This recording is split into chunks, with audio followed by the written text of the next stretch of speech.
नमस्कार.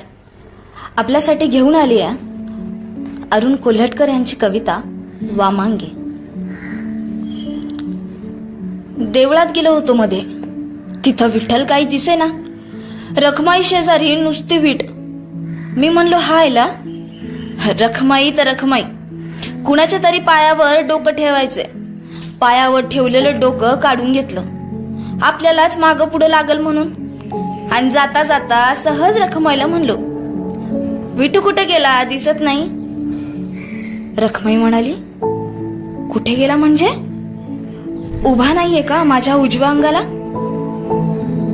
मी परत पाहिलं खात्री करून घ्यायला आणि म्हणलं, अगं तिथं कुणी नाही. रखमाई म्हणते, नाकासमोर बघण्यात जन्म केलाय माझा. बाजूचं जरा मला कमीच दिसतं. दगडासारखी झाली हे मान, अगदी धरली बघ. इकडची इकडं जरा होत नाही.